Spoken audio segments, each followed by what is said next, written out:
Hello good evening everyone. My name is Kiran Kuhar और मैं हूं आपकी पेपर 2 यूजीसी नेट ज्योग्राफी की ट्रेनर। और आज हम जो सेशन करने वाले हैं बहुत इम्पोर्टेंट सेशन है। ये आपके लिए बहुत इम्पोर्टेंट वीडियो होने वाली है क्योंकि इसमें हम जो हमारा एग्ज़ाम हो गया है, हमारा जो ज्योग्राफी का एग्ज़ाम है, आप सबको पता है 19 जून को हमारा जो एग्ज़ाम था वो सेकंड शिफ्ट में था, वो एग्ज़ाम कंप्लीट हो गया है। और आप सबको ये भी पता है जो हमारा एनटीए के जितने भी हमारे एग्जाम्स हैं वे सारे कंप्लीट हो चुके हैं। जितने भी एग्जाम एनटीए कंडक्ट कराता है वो 2023 के जून के एग्जाम 22 जून को लास्ट एग्जाम था, जो कि हमारा जो है कंप्लीट हो गया है। अब जो सबसे डिफिकल्ट क्वेश्चन या सबसे बर्निंग जो टॉपिक है स्टूडेंट्स के अमंग वो है कि कट ऑफ कितनी जाएगी, कितने पे हमारा नेट होगा, कितने पे हमारा जेआरएफ होगा, या कितना क्या रिजल्ट परसेंटाइल में आने वाला है, क्या रिजल्ट मार्क्स में या क्वेश्चंस बेस्ड होने वाला है। तो इन सब के बीच जो है स्टूडेंट्स को बहुत ज्यादा जो है क्या होता है, बहुत ज्यादा हलचल होती है स्टूडेंट्स के बीच में। उनको समझ नहीं आता है कि रिजल्ट कैसे आने वाला है, क्योंकि अब जब एग्जाम हो गया तो अब स्टूडेंट्स खुद को इवेल्युएट नहीं कर पाते हैं कि हमारे इतने क्वेश्चन होंगे, इतने आंसर होंगे, इतने पे हमारा नेट होगा, इतने पे जेआरएफ। ठीक है, तो यही जो टॉपिक है ना, अब हम अपनी इस वीडियो में मैं आपको बताऊंगी कि कितने पे नेट होगा, कितने पे जेआरएफ होगा। और आप इसको बोल सकते हो एक्सपेक्टेड पीवाईक्यूज, या सॉरी एक्सपेक्टेड, ये हमारी जो है एक्सपेक्टेड कट ऑफ होगी ज्योग्राफी की, जो अब मैं आपको बताने वाली हूँ। उससे पहले जो आपके लिए सबसे इंटरेस्टिंग न्यूज ये है कि हमारा जो दिसंबर का एग्जाम है नेट का, उसके लिए हमारा जो बैच है, न्यू बैच 3 जुलाई से शुरू हो गया है। तो जिसने भी फिलअप फॉर्म ऐप को सब्सक्राइब नहीं किया है वो जल्दी से फिलअप फॉर्म ऐप के चैनल को यूट्यूब पर सब्सक्राइब कर लो और फिलअप फॉर्म ऐप को डाउनलोड कर लो। साथ ही साथ जो है न्यू बैच 3 जुलाई से शुरू होने वाला है, तो उसके लिए आप मेरा जो कूपन कोड है किरण10 वो भी यूज कर सकते हो। और ये देखिए, ये हमारा जो फिलअप फॉर्म ऐप है उसका टेलीग्राम जो है, टेलीग्राम ग्रुप है, आपका व्हाट्सएप ग्रुप है, और आपका जो इंस्टाग्राम चैनल है वो भी है। तो आप इन तीनों से जुड़ सकते हो फिलर फॉर्म से, ताकि आपको जो लाइव अपडेट है एग्जाम से रिलेटेड वो आपको मिलती रहे। ठीक है, तो आपको आपके एडमिट कार्ड कब आएंगे, रिजल्ट कब आएगा, कितने दिन बाद रिजल्ट आता है, तो ये सब आपको जो है बताया जाता है। आप जो है फिलअप फॉर्म ऐप के जो चैनल है उनसे जुड़ सकते हो। ठीक है, उसके बाद ये हमारा जो है फिलअप फॉर्म ऐप है, इस पे आपको पेपर 1 पेपर 2 दोनों की कोचिंग अवेलेबल है। साथ ही साथ आपको नोट्स प्रोवाइड किए जाते हैं, पीवाईक्यू प्रोवाइड किए जाते हैं, पीवाईक्यू सेशन भी होते हैं, और आपको मॉक टेस्ट भी दिए जाते हैं। ठीक है, एक बात सुनो स्टूडेंट्स, सबसे इम्पोर्टेंट बात अब इस टाइम पे जो आपके लिए जरूरी है वो ये है कि देखो, हमारा पढ़ना हमारा काम है और हमने मन लगा के पढ़ा है। हम, मुझे पता है आप सब ने बहुत ज्यादा हार्ड वर्क किया होगा। ठीक है, अब क्या है, अब हमें हमारा जो हार्ड वर्क हमने कर लिया, अब हमने इस बात की टेंशन वही छोड़ देनी है कि क्या मेरा इस बार नेट निकलेगा, क्या मेरा इस बार जेआरएफ निकलेगा। वो सब आप लोग अब करके आ चुके हो, उसमें आप कुछ चेंज नहीं कर सकते हो। अब क्या है, अब हम अपना जो, अगर आपका नेट क्लियर हो जाता है तो बहुत अच्छी बात है, तो आपको जीआरएफ के लिए तैयारी करनी है। और अगर आपका जीआरएफ क्लियर हो जाता है तो आपको पीएचडी में जाना है। ठीक है, आपको अपनी पीएचडी के लिए तैयार होना है। तो उसके लिए भी आपको जो ज्योग्राफी सब्जेक्ट है, क्योंकि हम पीएचडी किस में करेंगे, एक सब्जेक्ट में, एक टॉपिक में, पर्टिकुलर एक टॉपिक में या एक सब्जेक्ट में ही कर सकते हैं। ठीक है, तो हमें उसकी क्लैरिटी तब होगी जब हमें अपने पूरे सब्जेक्ट ज्योग्राफी की क्लैरिटी होगी।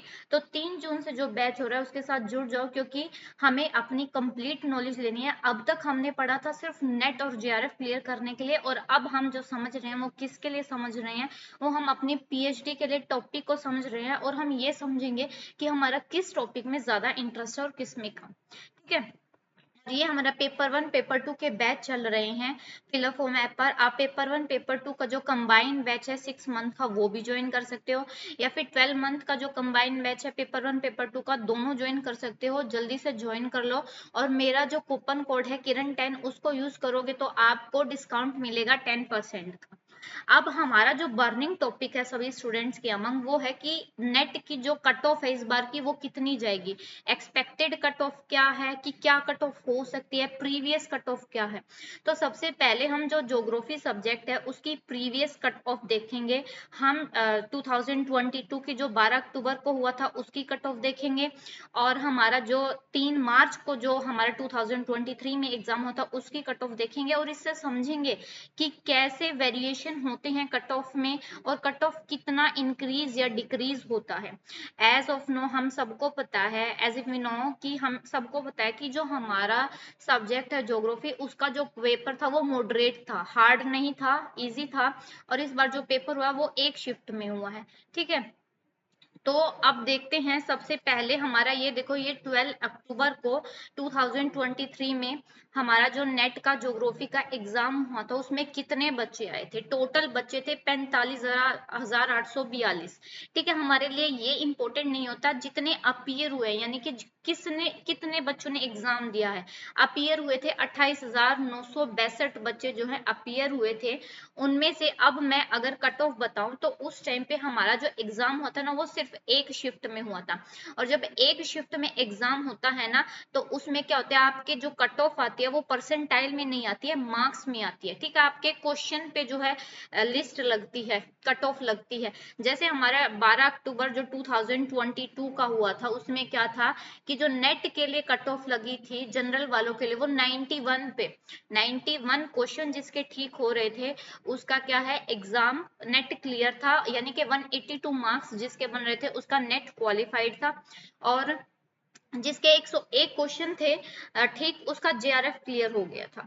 ठीक है, तो देखो जो उस टाइम पे नेट कितने बच्चों का क्लियर हुआ, 2,527 बच्चों का जो है नेट क्लियर हुआ, यानी कि 8% हमारा रिजल्ट था नेट का, और जेआरएफ का था सिर्फ 1.83% रिजल्ट था जेआरएफ का। ठीक है, ये 5,331 नहीं है, ये है 531 है, ये गलती से 1 हो गया। 531 बच्चों का जो है सिर्फ जेआरएफ हुआ था।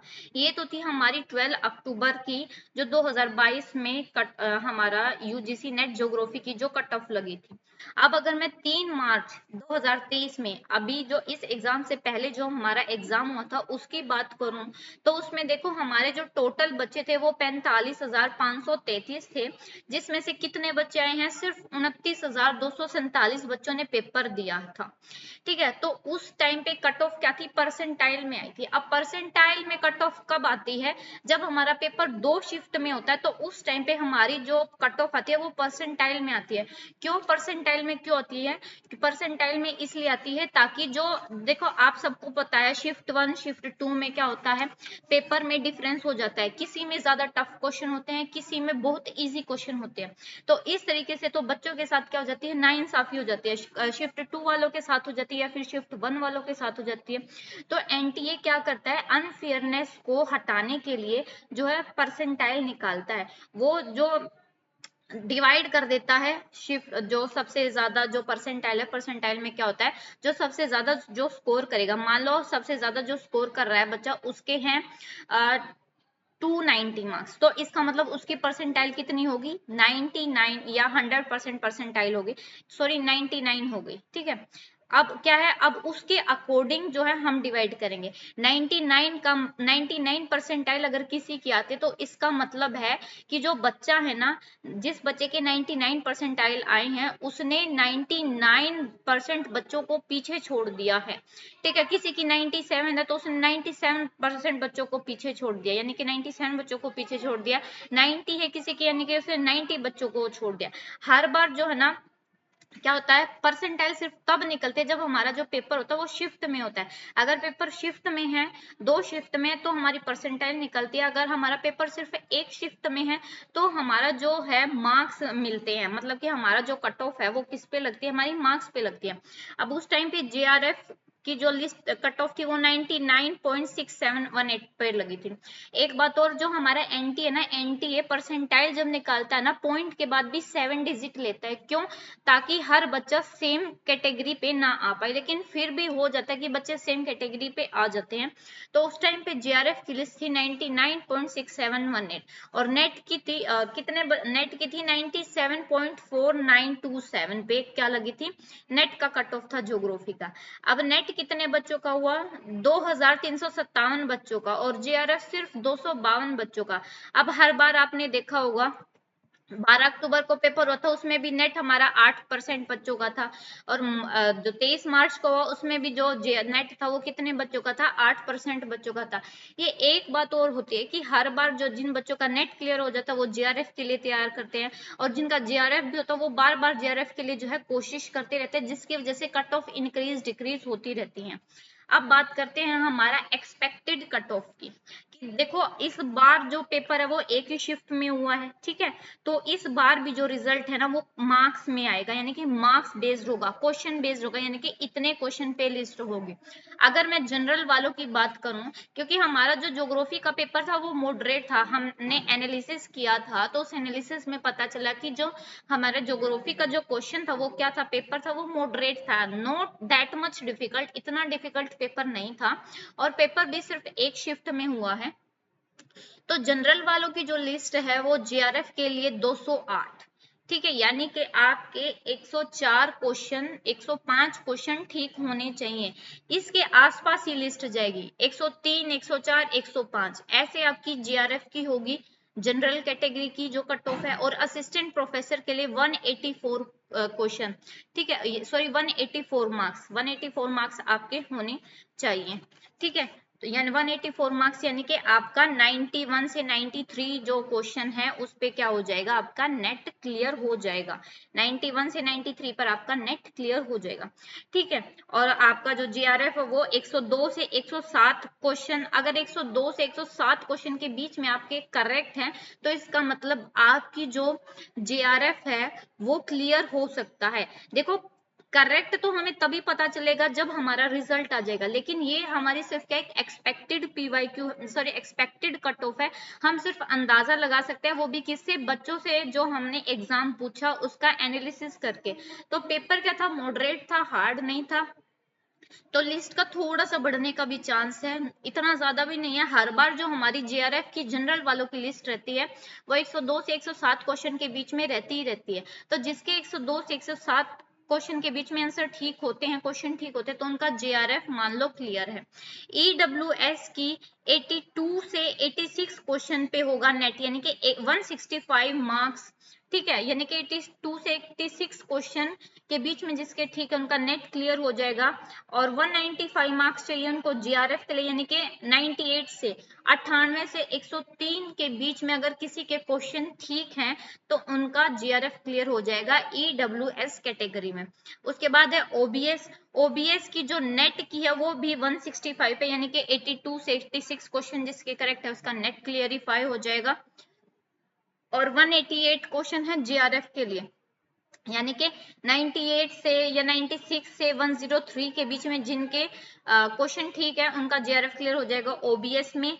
एससी कैटेगरी में कितना है, एससी कैटेगरी में जो नेट है वो 75 से 80 क्वेश्चन के बीच में अगर किसी के ठीक हैं तो उनका नेट क्लियर जो है हो जाएगा, और यानी कि एक्सपेक्टेड है 75 से 80 के बीच में किसी के 77 78, वो अब लिस्ट पे जाने पे है, लिस्ट 75 से 80 के बीच में चली जाएगी, मान लो अगर किसी के 76 ठीक है तो उसका नेट हो जाएगा, ठीक है, और 177 यानी कि 90 से 92 क्वेश्चन जेआरएफ के लिए करेक्ट होने चाहिए। एसटी में क्या है, 87 से जो 90 क्वेश्चन, 87 से जो 90 क्वेश्चन है उसमें आपका जीआरएफ हो जाएगा, और सॉरी नेट हो जाएगा, एक मिनट गलत बता दिया मैंने, एसटी में क्या है 75 से 80 क्वेश्चन के बीच में अगर किसी के ठीक है तो उनका नेट क्लियर है, यानी कि 152 मार्क्स किसी के हैं, 152 154 एसटी कैटेगरी में, तो उनका नेट असिस्टेंट प्रोफेसर के लिए वो एलिजिबल हो जाएंगे। और एसटी में है जो जेआरएफ है, जेआरएफ के लिए 87 से 90 क्वेश्चन, तो ये एक्सपेक्टेड पीवाईक्यू है, इसके अकॉर्डिंग जो आपका रिजल्ट आ सकता है, आप एक अंदाजा लगा सकते हो। ठीक है, करेक्ट जो हमें पता चलेगा वो एनटीए के थ्रू ही, जब एनटीए रिजल्ट डिक्लेयर कर देगा उसके बाद ही हमें पता लगेगा कि कैसे हमारा जो है रिजल्ट कितने पे गया है, कितने पे लिस्ट गई है। हर बार जो लिस्ट है, हर बार लिस्ट में जो है इंक्रीज डिक्रीज हुआ होता है। जैसे हमारा जो 2012 का जो एग्जाम था उसमें क्या था, सॉरी 2022 का 12 अक्टूबर का जो एग्जाम था उसमें क्या हुआ था कि जो उससे पहला जो शिफ्ट थी, उससे पहले जो एग्जाम हुआ था ना, उसमें जो क्वेश्चन ठीक चाहिए थे नेट के लिए वो 94 पे लिस्ट गई थी। लेकिन जो अक्टूबर में 2022 में एग्जाम हुआ उसमें जो है जो लिस्ट है नेट के लिए वो नीचे चले गई, और जेआरएफ के लिए भी, जो जेआरएफ है, जेआरएफ के लिए पहले 105 क्वेश्चन चाहिए थे, लेकिन वहीं जो 2022 में जेआरएफ के लिए 101 क्वेश्चन चाहिए था, और वहीं नेट के लिए कितना 91 क्वेश्चन। तो इतना जनरल वालों ऐसे इतना लो चला गया था। फिर हमारा 2023 में परसेंटाइल में तो इंक्रीज हो गया। अब परसेंटाइल को कोई नहीं समझ सकता है, ये सिर्फ एनटीए वाले बता सकते हैं कि कैसे वे परसेंटाइल कैलकुलेट करते हैं, नॉर्मलाइजेशन करते हैं। जिस शिफ्ट का पेपर इजी था उन बच्चों के मार्क्स कट कर देते हैं, और जिस शिफ्ट के बच्चों का पेपर हार्ड था उनके मार्क्स थोड़े से इंक्रीज कर देते हैं। ठीक है, तो ऐसे होता है, ग्रेस दे दी जाती है बच्चों को। तो ये है आपकी जो है ज्योग्राफी की एक्सपेक्टेड कट ऑफ है जून 2023 की, इसके आसपास ही आपका रिजल्ट रहेगा। आई होप आप सबका जो है जेआरएफ नेट क्लियर हो जाए और आप एलिजिबल हो जाओ जूनियर रिसर्च फेलोशिप के लिए। And all the best to all the best to all of you. मेरी तरफ से सबको best of luck, good luck. ठीक है, और सबका रिजल्ट अच्छा आएगा।